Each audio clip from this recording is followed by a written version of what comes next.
코카의 행복한 주식 투자.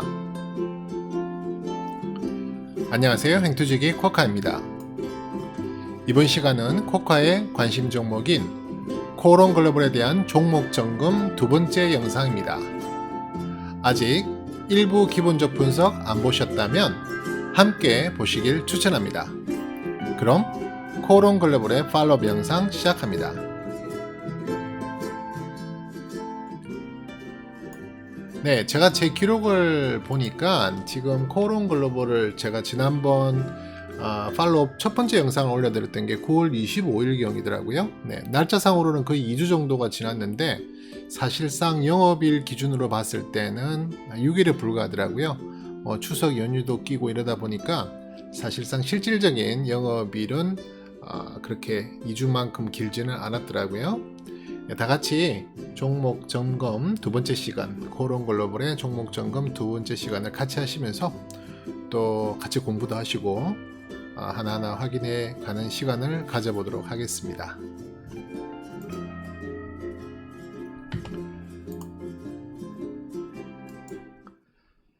네, 우선 그 실적 변동 사항이 있었는지 컨센서스 한번 확인해 보도록 할게요. 지금 컨센서스는 그 이후로 10월 5일날 교보증권에서 또 리포트 하나를 냈더라고요. 근데 교보증권은 지난번에도 9월 22일에도 리포트를 내고 이번이 두 번째 리포트인데요. 뭐 목표 주가나 이런 것들은 지금 변동 사항이 없고요. 같은 연구원이 리포트를 썼네요. 제목은 뭐 똑같더라고요. 벌써 홈런 묶고 더블로가 뭐 이런 식으로 썼는데요. 간단한 리포트 요약 보면은 최근 주가 급등 불구 보는만으로도 여전히 싼 밸류에이션 이렇게 했고, 풍력, 음압, 변동 등 모듈러 시장 급성장 기대 이렇게 리포트가 아마 요약이 된 것 같은데요. 시간 나시는 분들은 리포트 한번 읽어보시는 것도 나쁘지 않습니다.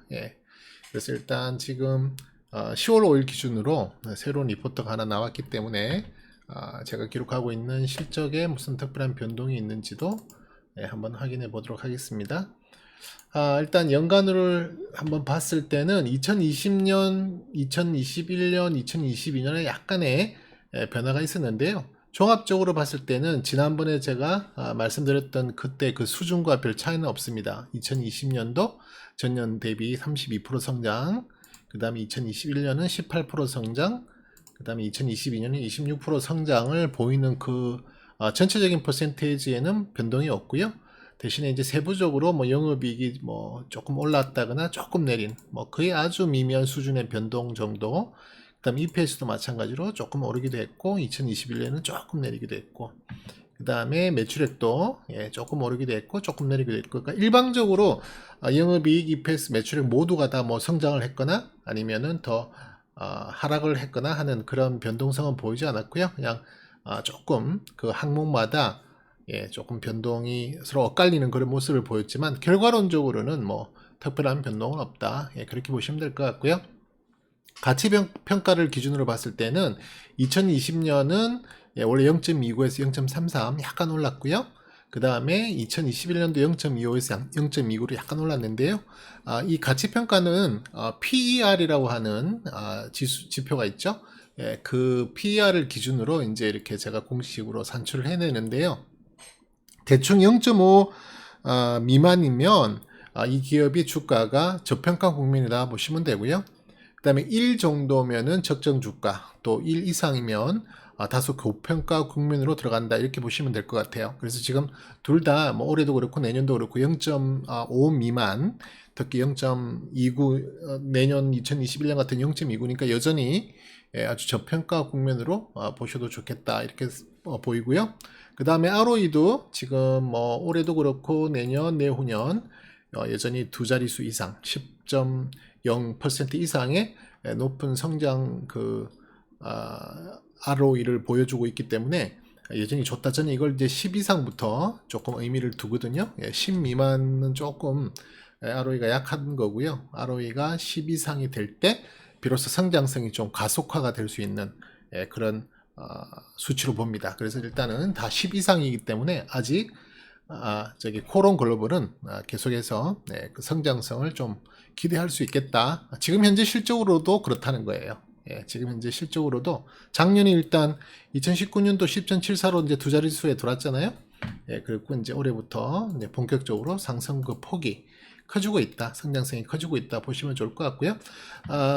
분기별은 뭐 특별한 변동이 없더라고요. 특별한 변동이 없고 YOY적으로도 뭐 분기별로 계산하는 거기 때문에 예, 일단 분기별이 뭐 똑같은 그 전망을 보이고 있으니까 YOY도 변경될 게 없는데요. 지금 YOY는 2020년 두 분기는 실적 발표를 했고 두 분기는 아직 실적 전망인데요.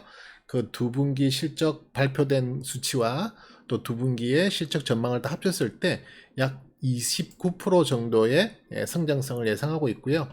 근데 2020년 연간 성장 전망은 32%거든요. 그러니까 분기별로 전부 누적을 해도 사실 연간에는 조금 못 미치는 그런 수치로 나오죠. 예. 이게 조금 더 디테일한 게 이제 분기인데 분기 전망이 조금 더 상향되는 게 좋지 않을까 좋지 않을까 그렇게 생각이 드네요. 그러니까 조금 모자라요. 지금 연간에 비해서. 그래서 연간 32%를 그들 믿기보다는 이보다는 조금 더 아래로 떨어질 수도 있겠다라고 예상하는 것도 좋을 것 같습니다. 그 다음에 뉴스 뭐 공시 이런 것들을 봤는데요. 뭐 특별한 내용은 없고요. 최근에 이제 우리 그 코론 글로벌이 지금 그 스마트팜이라고 하는 그런 또 업종 내지는 테마가 있는데요. 그 스마트팜에 이렇게 좀 그 투자에 어떤 무슨 협약 같은 것들을 맺으면서 좀 그쪽 신사업 쪽에도 좀 진출하는 것이 아닌가 그런 내용의 어떤 뉴스들도 포착이 되고 있고요. 그 다음에 또 그동안 그 BMW 수입 차량의 그 실적이 아주 좋게 나오는 것으로 또 그렇게 기대가 되고 있어서 그 부분에 대해서도 조금 기사화가 된 부분들이 보이긴 합니다. 그래서 뭐 특별하게 그 외에는 왜냐면 이 스마트팜 같은 경우에도 분명히 이제 그린 뉴딜에 포함될 수 있는 좀 훌륭한 테마로 이렇게 분류를 하고 있는데요. 사실상 이 스마트팜 테마도 뭐 처음으로 나온 그런 테마라기보다는 이미 작년부터도 이미 이슈화가 좀 되었던 그런 테마인데요. 사실 스마트팜에는 뭐 그렇게 지금 이렇게 그 연관성이 있는 기업을 찾기에는 조금 이른감이 없지 않아 있어요. 아직까지 스마트팜만을 위한 본격적인 회사가 있다기보다는 그런 신사업이죠. 그런 신사업 쪽에 관심을 보이고 투자를 확대하고 또 그쪽으로 진출하는 기업들은 여러 있긴 합니다만 아직 그걸 전담해서 본격적으로 그 사업의 영역으로 가지고 있는 기업은 참 찾아보기가 사실 쉽지는 않네요. 그럼에도 불구하고 우리 그 코론 글로벌이 그 스마트팜에도 이제 조금 투자를 하는 그런 상황으로 이렇게 이제 전통적인 건설업에서 이제 신사업 쪽으로 점점 눈을 돌리고 이 사업 영역을 확장해 가려는 시도를 하고 있는 것이 아닌가 이렇게 보입니다. 그래서 뉴스나 테마는 일단 그 정도로 보이고요. 테마는 제가 관리하고 있는 테마를 잠깐 보여드리면은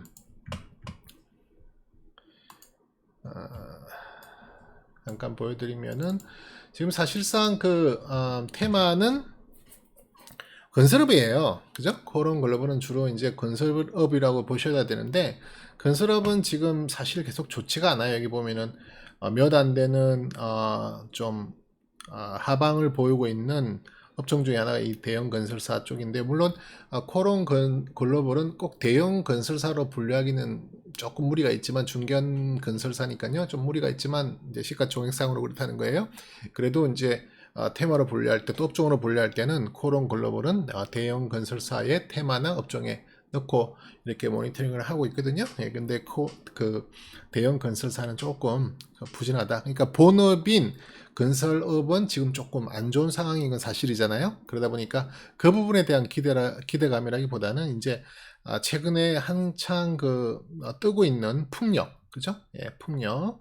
이게 좀 많이 연관이 되어서 가는 것도 있고요. 그 다음에 또 코로나 때문에 뭐 음압 병동의 어떤 그 사업적 진출, 뭐 물론 다 건설업에 관련된 거예요. 그쪽 풍력도 마찬가지죠. 풍력 타워를 건설하는 부분에 대한 수주, 또 음압 병실에 대한 수주, 네, 이런 그다음에 모듈을 이용한 모듈러스 그 자회사를 이용한 그 건설 공법 뭐 이런 거에 관련된 그런 부분들이 이제 조금 이슈화가 되면서 이제 코론 글로벌이 조금 각광화되고 또 그런 부분들이 또 실적으로 잘 이어지고 있다는 게 나오기 때문에 코론 글로벌의 전망을 계속 좋게 보는 분위기인데 사실상 업종으로 봤을 때는 건설사만 보고 볼 때는 조금 약한 부분이 있다 이렇게 보시면 되고요.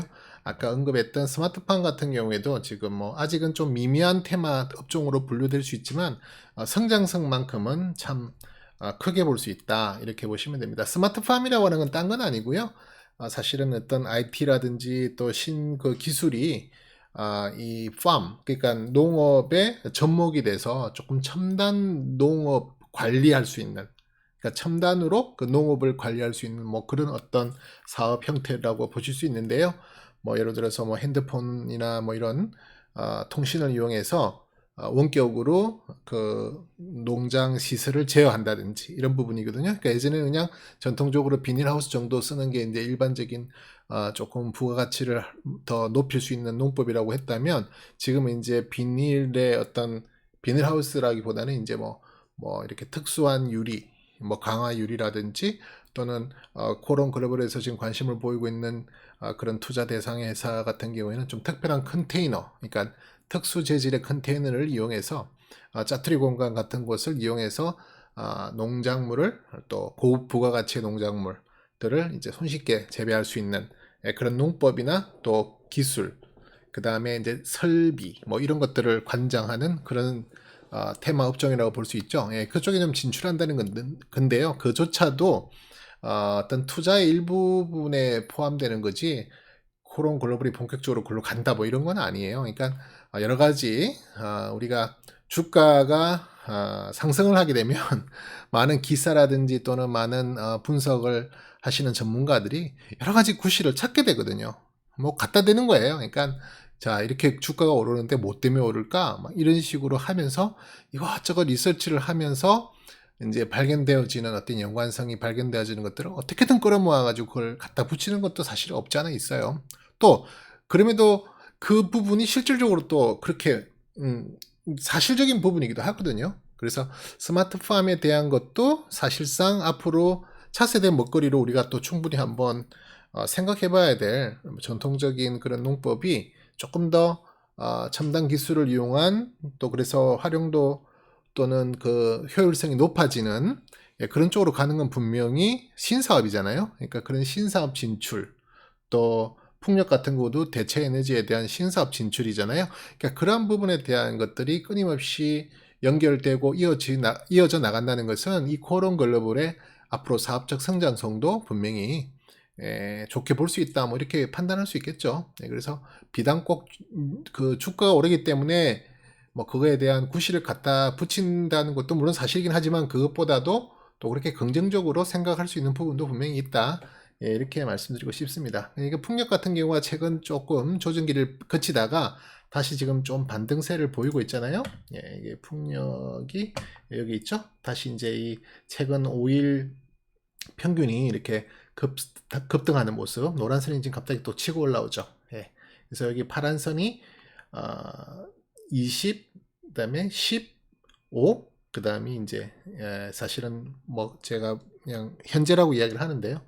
정확하게 현재가 오늘을 뭘 말하는 건 아니고요. 이것도 이제 계산하는 법이 조금 있는데 어쨌든 최근에 올수록 다시 노란선이 좀 급등을 하는 패턴을 보이고 있잖아요.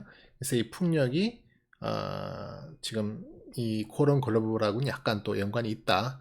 풍력 타워나 이런 또 풍력 발전소 타워를 건설하는 게 또 코론 글로벌에서 또 건설에 대한 어떤 사업 영역이기 때문에 그 부분도 연관성이 있기 때문에 요즘에 주가가 좀 달력을 받고 있다 이렇게 보셔도 좋을 것 같습니다. 그래서 정말 그 주도 테마의 또 일부분에 묶여 있다 이렇게 보시면 좋을 것 같고요. 적정 주가 잠깐 한번 확인해 볼게요. 적정 주가는 사실상 크게 변동은 없어요. 가격이 조금 변동되면서 발생했던 뭐 그 정도에 불과해요. 그래서 지난번에 제가 점검을 했던 네, 내용과 크게 다르진 않아요. 조금 소폭 그 적정 주가가 떨어지긴 했는데 뭐 거의 몇 원 단위이기 때문에 뭐 의미는 없는데요. 여기 이제 선에서 보시면 아시겠지만 파란 선, 진한 파란 선이 2021년 내년에 저점 밴드라고 지금 예상을 하고 있는데, 이 저점 밴드라고 하는 것은 저 저점 밴드까지는 내려가도 전혀 이상하지 않다. 예. 주가라고 하는 것은 오르락 내리락 하면서 추세를 만들어 나가기 때문에 혹시 추세가 조금 안 좋아진다든지 또는 장이 안 좋아서 코스피, 코스닥의 어떤 시장 분위기가 안 좋아서 떨어지면 같이 떨어지거든요. 일반적으로 같이 떨어지기 때문에 같이 떨어질 때 15,900원까지 가격이 조정을 받아도 전혀 이상한 건 아니다. 예, 뭐 그럴 수도 있다라고 볼 수 있는 수준이에요. 지금부터 한 20% 정도 마이너스를 보이는 가격대긴 한데요. 그 정도 떨어진다고 해서 전혀 이상하지 않다라고 예상을 할 수 있는 선이고요. 2021년에 적정 주가로 예상되는 선이 지금 여기에 제가 초록색으로 넣어놓은 26,384원, 예, 거의 뭐 26,000원 권역이라고 보시면 되는데요. 아직까지 한 30% 정도의 상승 여력이 있는 것으로 지금 보이는데요. 2021년의 데이터입니다. 예, 2021년의 성장성, 그러니까 실적 전망을 예상하고 볼 수 있는 가격대라는 거죠. 왜냐하면 2020년에 적정 주가는 이미 지난 8월 달에 그 적정 주가를 타치를 했거든요. 지금 2020년의 적정 주가는 2284원 정도이기 때문에 이제 2020년에 대한 건 이미 끝났다고 봐야 되죠. 그래서 2021년에 데이터를 끌어오는 건데, 재밌는 건 그 여기 보시면 2021 제가 갈로 열고 0.70이라고 했잖아요. 0.70. 보통 저는 적정 주가를 산출하기 전에 일단 기준가라는 것을 먼저 산출을 하게 되는데요. 기준가에 프리미엄을 붙여서 이제 그 적정 주가를 제가 이렇게 산출을 해내는데, 지금 여기 0.7이라고 하는 것은 사실상 기준가의 70% 수준밖에 안 되는 거예요. 오히려 프리미엄을 붙이기보다는 30% 정도 프리미엄이 깎인 거예요. 그러니까 어떻게 보면 이 회사가 왜 프리미엄에 깎였을까라는 걸 한번 고민해 봐야 될 필요도 있는 거예요. 보통은 프리미엄을 붙이거든요. 이 회사가 기준가가 얼마 정도 계산이 되는데, 그 기준가는 기준이고, 예, 거기에 이 회사의 밸류를 얼마를 더 쳐줘서 뭐 예를 들어서 30%를 더 쳐준다든지 뭐 이런 식으로 퍼센테이지를 쳐줘서 그걸 갖고 적정 주가를 산출하는데, 이 회사는 이상하게 1보다 낮은 0.7의 프리미엄, 그러니까 30% 정도를 오히려 프리미엄을 깎아버린 그런 상황이거든요. 그래서 지금 보시면 아시겠지만 크게 차트를 놓고 보면 사실 코론 글로벌은 그동안 엄청나게 많이 하락을 했어요. 예전에 뭐 많이 올라갔을 때는 10만원 정도의 가격을 보이다가 지금 2만원 정도까지 떨어지고, 사실상 추세로 보면 엄청나게 많이 바닥권이잖아요. 예. 그래서 그동안에 이런 많은 하락세를 아주 지속적인 기간 동안, 그러니까 지금 대충만 봐도요, 뭐 한 2010년부터 이렇게 계속 하락의 길, 뭐 본격적인 하락은 2007년부터 시작됐고요. 예. 그래서 쭉 떨어진 그런 모습이다 보니까 이 코론 글로벌이라고 하는 회사는 결국 계속 밸류를 깎아먹게 된 거예요. 그러다 보니까 지금 기준가 대비 30% 정도는 오히려 프리미엄을 깎아버리는, 30%의 프리미엄 깎는 건 상당히 많이 프리미엄을 깎아먹었다는 거예요. 그래서 지금 현재 전체적인 이 회사의 그동안 역사적인 모든 그 데이터를 봤을 때는 정말 이쁜 모습은 아니에요. 정말 그렇잖아요. 이렇게 높이 올라갔다 떨어졌다 다시 높이 올라갔다 떨어졌다 하는 그런 모습을 보이긴 하지만, 뭐 그거야 무슨 기업이든 다 그런 현상을 보이긴 하지만, 근데 이 회사는 지금 그렇게 떨어져서 거의 10년 이상을 회복을 못하고 있다는 거란 말이에요. 2007년에 고점을 찍고 떨어져서 지금 한 3, 4년 정도 회복을 못하고 있다는 거라고요. 그러다 보니까 상당히 그 프리미엄이 좀 깎여 나갔다, 그렇게 볼 수 있는데, 최근에 다시 이제 그 반등을 하고 있는 중이거든요. 그래서 오히려 뭐 장기 투자자들은 이렇게 좀 더 관심을 갖고 볼 수 있는, 물론 그 성장 전망에 대한 그게 뒷받침이 되어야 되긴 하겠지만, 잠깐만요, 이게 어디 갔나, 제가 관리를 해드리는, 지금 제가 모니터를 5개를 쓰다 보니까 이게 지금 한 번씩 흐트러지면 어느 게 어디 화면에 가 있는지 제가 금방금방 구분이 안 될 때가 있는데, 여기 보시면 지금 2022년에 적정 주가를 36,000원까지 보고 있거든요. 그죠?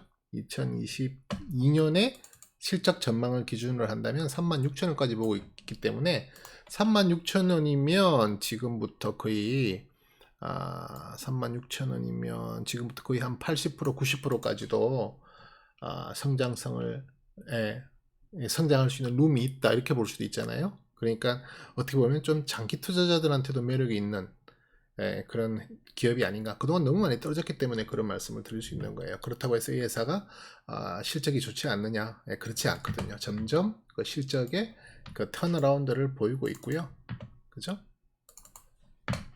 2013년부터 볼 때, 특히 2019년부터는 제법 괄목할 만한 성장을 보였잖아요. 영업이익 기준으로 봤을 때 768억 정도 팔던 회사가 2019년 들어서면서 1256억, 거의 4자릿수 단위로 영업이익을 확대하면서부터 조금 더 기대감이 많이 이제 좀 생기기 시작했죠. 그러다 보니까 뭐 이게 이제 영업이익이고, EPS고요. 그 다음에 이 초록색이 매출액이고, 영업이익이 파란색인데요. 2018년부터 이제 좀 특히 EPS가 많은 성장 그 전망, 뭐 2018, 19는 실적이고요. 이미 발표된 실적이죠. 현실화된 실적이고, 2020년 아직 끝나지 않았기 때문에 지금부터는 사실은 이제 컨센서스인데, 컨센서스를 봐도 그렇고, 또 실질적으로 2018년부터 좀 그 기울기가 가파르게 EPS 모습을 보였죠. 물론 영업이익과 매출액도 다 우상향을 하고 있지만, 그렇기 때문에 조금 이제 회사가 그동안 이런 큰 낙폭의 모습을 실적적으로 보여주다가 조금 이제 회복세를 보이는 그런 국면이기 때문에, 만약에 장기간을 고려하시는 분들도 크게 나쁘지 않은 기업이라고 저는 그렇게 판단을 합니다. 그래서 적정 주가는 그런 위치라는 걸 한번 볼 수 있겠고요. 그 다음에 지금 기술적인 부분으로 가서 이제 주봉을 보시고 계신데요. 지금 많이 위험했던 구간까지 갔다가 다시 좀 턴어라운드를 하는 모습을 했어요. 그러니까 위험했던 구간이라는 게 조금 가파른 이런 조정을 좀 보이기도 했다가 지금 다시 이제 턴어라운드를 하는 모습을 보이고 있는데요.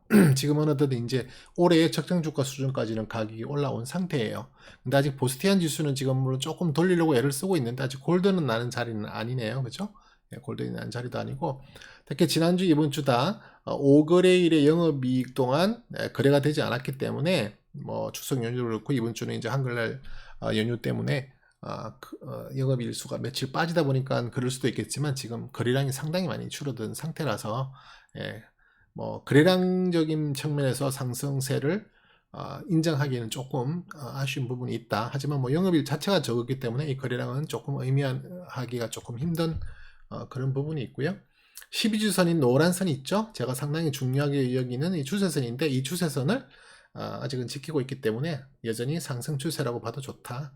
그리고 4주선을 지난주에 살짝 지지난주부터 살짝 이탈됐다가 지난주 복귀하려는 시도를 보였지만 실패했고, 이번 주에는 이제 완전히 회복하는 모습을 보였죠. 그래서 실질적으로 4주선은 회복됐기 때문에 조금 더 이제 단기적으로도 안정된 모습을 보인다, 이렇게 보시면 좋겠습니다. 일봉 한번 볼게요. 네, 일봉상은 지금 제가 지난번에 종목 점검 영상에서도 한번 강조를 해드렸던 게, 지금 우리 이 코어롱 글로벌의 단계가 어떤 단계냐, 제가 항상 3단계를 말씀드리죠. 레벨업 단계, 또 레벨 다운 단계, 그 다음에 레벨 스테이 단계, 이렇게 3단계로 이제 분류를 해드리는데, 지금 코어롱 글로벌은 누가 봐도 레벨 스테이죠. 그러니까 쉽게 말해서 뭐 흔히 박스권에 갇혀 있다, 이렇게 말씀을 드릴 수 있죠. 그러니까 이 회사 같은 경우에는 지금 레벨 형성이 이런 두께로 형성이 됐었습니다. 이런 두께로 형성이 됐었어요. 형성이 됐기 때문에 저는 이 폭이 상당히 크기 때문에, 그 폭이 클 때는 제가 어떻게 한다? 50% 부분을 자른다고 했죠. 그래서 그 50%의 상단 부분을 제가 지금 매매를 할 그런 권역으로 두겠다, 이렇게 말씀을 드렸었는데요. 그게 저점이 되고 지지가 되는 지점이 17,500원이었죠.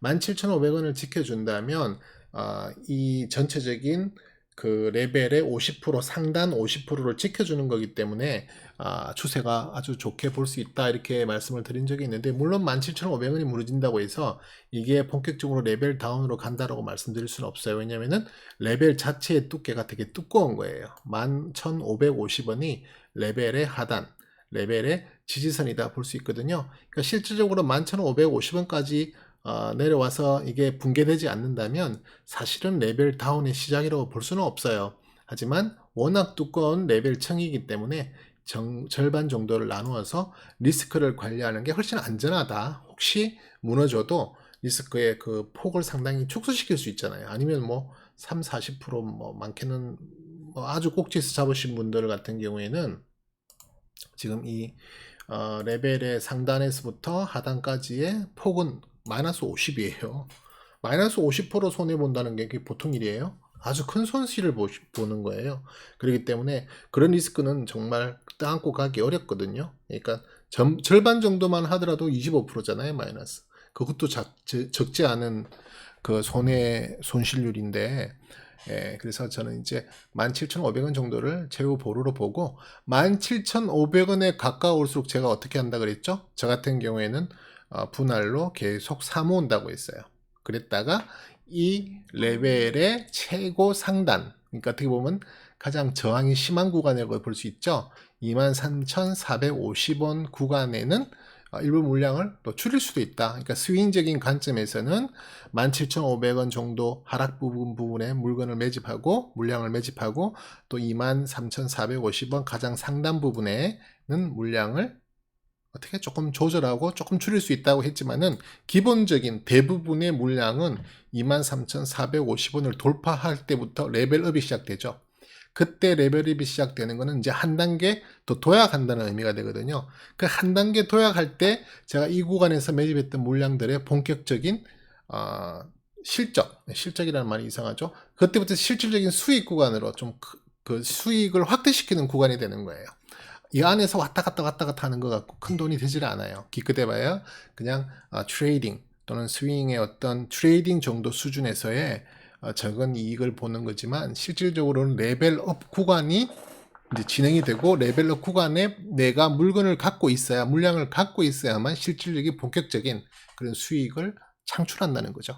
그래서 그 기간을 기대하면서 가져가고 있는 거예요. 그래서 그 기간이, 이런 레벨 스테이 기간이 뭐 짧게는 뭐 한두 달 만에 끝날 수도 있고, 뭐 어떨 때는 뭐 1, 2주 만에도 끝날 수도 있겠지만, 또 길 때는 3, 4개월 쉽게 갈 때도 많아요. 그렇죠? 그러니까 그건 좀 시간 투자를 해야 될 필요도 있다는 거예요. 그래서 너무 막 급하게 따라잡고 또 사고 팔고를 반복하다 보면 오히려 내 계좌에는 점점 마이너스가 될 수 있거든요.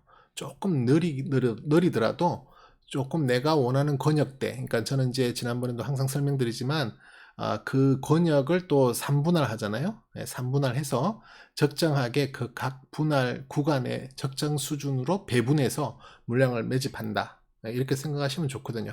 그래서 저 같은 경우에는 지금 지난번 이렇게 좀 주가가 떨어질 때 17,500원 가까웠을 때 저는 조금씩 추매를 더 했거든요. 왜냐면은 그게 제 전략이니까요. 그렇게 추매를 해서 이게 이제 물론 또 올라갈 때도 이 권역에 내가 너무 물량이 없다면 이 권역에 제가 또 불타기처럼 추매를 하기도 합니다. 예, 또 추매를 하게 되면, 왜냐면 제가 원하는 만큼 물량을 모으기 위해서 그러는 거예요. 예, 그래서 23,450원이 되면 또 상단 부분이니까 맞고 떨어질 수 있는 확률이 높아지거든요. 저항이 강하단 말이에요. 예, 그럴 때는 또 기념으로 조금이라도 이익을 보고 아주 일부 물량을 또 조금 팔았다가 또 떨어지는 거 보고 다시 뭐 산다든지, 근데 그 다음 추세에 이제 또 결정을 해야겠지만, 그런 걸 반복해가지고 결국에는 23,450원을 뚫고 올라가야 제가 가지고 있는 대부분의 물량이 이익을 크게 볼 수 있다. 그게 레벨업이 본격적으로 되면, 지난번 레벨업도 막 상한가 2번 갔잖아요. 이런 큰 레벨업이 만약에 만난다, 그러면 엄청나게 큰 행운이 오는 거죠. 왜냐면 지난번에 상한가 2방의 레벨업도 사실은 이 권역에 이 정도 권역이 되겠죠. 이 레벨에서 물량을 매집하신 분들이 이때 큰 이익을 맛보신 거란 말이에요. 뒤늦게 따라가서 사신 분들 이익을 크게 보지 못했다고요. 왜냐면은 뒤늦게 따라가 봐야 뭐 폭이 확 줄어들어 버리잖아요. 그러니까 이런 레벨 스테이 구간에서 충분히 물량을 매집하고 또 때로는 리스크를 관리하면서 물량을 가지고 있으면 레벨업 구간에서 이런 레벨업 구간에서 큰 이익을 볼 수 있다. 예, 이런 전략을 저는 펼치고 있는데요. 그런 전략을 여러분들도 잘 연구해 보셔서 한번 그런 전략으로 시도해 보시는 것도 나쁘지 않다라고 말씀을 드립니다. 그래서 3구간에 지금 이제 중간 정도 구간을 돌파하고 있는 부분이죠. 예, 그래서 저는 계속 좀 더 지켜봐야 되는 구간이라고 판단이 되고요. 그 다음에 또 피보나치를 잠깐 설명드리면, 피보나치 같은 경우에는 뭐 우리가 상승했던 부분에 하락을 할 때 어떤 부분 어느 정도 수준에서 지지를 받을까 이걸 이제 보는 건데, 반대로 이렇게 가격이 올랐다가 떨어지면 그것 또한 피보나치 선을 이용할 수 있습니다. 그러니까 예를 들어서 제가 간단하게 꺼보면, 예를 들어서 이런 정도죠. 여기 고점에서부터 저점까지의 피보나치 선을 그어보면 여기에 19,650원, 정확한 건 아니에요. 제가 지금 대충 그었기 때문에 19,650원 정도가 50% 구간이에요. 그래서 이 가격이 떨어졌다가 이 50% 구간을 타치하거나 뚫지 못하면 그리고 뚫지 못하고 다시 밀리면 이게 하락 파동의 추세로 변환돼서 계속 떨어질 수 있는 확률이 되게 높아져요. 근데 참 다행인 것은 이 50% 부근을 사실은 10월 6일 날 뚫었죠. 10월 6일 날 뚫었고 지금 3일 동안 지켜주고 있는 모습이기 때문에 이게 재차 밀리더라도 큰 폭의 밀림은 없을 것이다. 그렇게 제가 보고 있고요. 물론 뭐 밀릴 수도 있어요. 그건 알 수가 없는 거니까. 하지만 확률적으로 그렇다는 거예요. 확률적으로 큰 폭의 밀림보다는 뭐 조정을 좀 받더라도 다시 올라갈 확률이 훨씬 높다. 그래서 이 50이라고 하는 거를 뚫는 게 상당히 중요해요. 제가 이 17,500원도 50이라는 거를 지지하는 쪽을 잠깐 이야기를 드리잖아요. 그래서 그 중간 부분에 어떤 그 힘의 세기가 상당히 많이 몰려 있다. 또 심리적으로 그 선을 상당히 많이 염두에 두고 있다는 걸 아셔야 돼요. 그래서 50이라는, 그러니까 중간 부분을 뭐 올라갈 때는 그걸 돌파하는 게 좋고요. 떨어질 때는 그걸 지지하는 게 정말 중요해요. 그래서 그 선을 이렇게 나름대로 여러분들도 이렇게 한번 그어 보시면 피보나치 같은 것을 이용한다든지 뭐 2분할 또는 3분할 뭐 4분할 이런 그 선들이 다 이렇게 HTS에서 그릴 수 있도록 준비가 되어 있잖아요. 그러니까 그런 것들을 한번 이용해 보셔서 50 부근 50% 정도 부분을 한번 이렇게 확인해 보시는 것도 매매 전략을 세우실 때 큰 도움이 된다, 이렇게 말씀을 드릴 수 있겠습니다. 그 다음에 볼리지 밴드 상은 지금 상단을 맞고 21선 정도 부근에서 근무소에서 걸렸죠. 그래서 너 어디가, 나 밑에가 가지마 해서 올리는 거예요, 다시. 그래서 이런 식으로 해서 위에 상단을 맞으면 이 볼리지 밴드가 다시 팽창, 그러니까 수축 팽창을 반복하는 볼린저 밴드 특성이 있죠.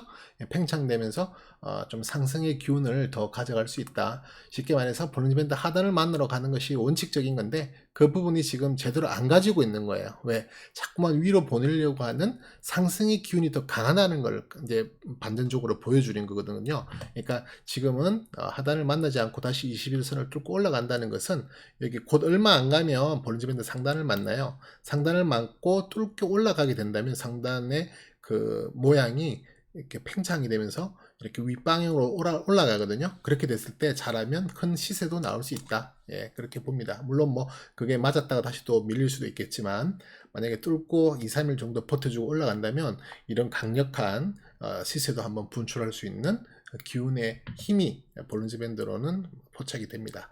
일목균형표는 지금 후행스팬이 여전히 이 가격대 단 위에 있죠. 예, 가격대 단 위에 있어요. 물론 상한가 때문에 옆으로 싹 가로지르고 있긴 하지만 이것도 뭐 무너졌다라고는 볼 수 없어요. 그래서 아직은 밑에 있는 가격대가 지지를 하고 있다. 예, 그래서 아직 크게 문제를 보이지 않는다라고 생각이 되고요. 구름대도 지금 여전히 양운 형태로 있고요. 그 간격도 적정하게 유지가 되고 있기 때문에 일목균형표상에서도 좋은 모습을 보이고 있다라고 판단이 됩니다. 수급 거래량은 지금 뭐 영업일들이 많이 적었기 때문에 지금 거래량은 많이 말라 있어요. 그죠? 아주 적은 형태의 거래량으로 지금 계속 조정 구간을 보이고 있다, 이렇게 판단할 수 있고요. 그러다 보니까 이제 스테이 구간이 점점점 길어질 수도 있는데 모르겠어요. 지금 이게 다음 주에 어떤 식으로 윗방향을 만들어줘서 이 볼린저 밴드도 뚫어주고 또 이 산등분선 맨 위에 층까지도 쭉 진입을 하고 할 수 있을는지 한번 잘 지켜봐야 되겠습니다.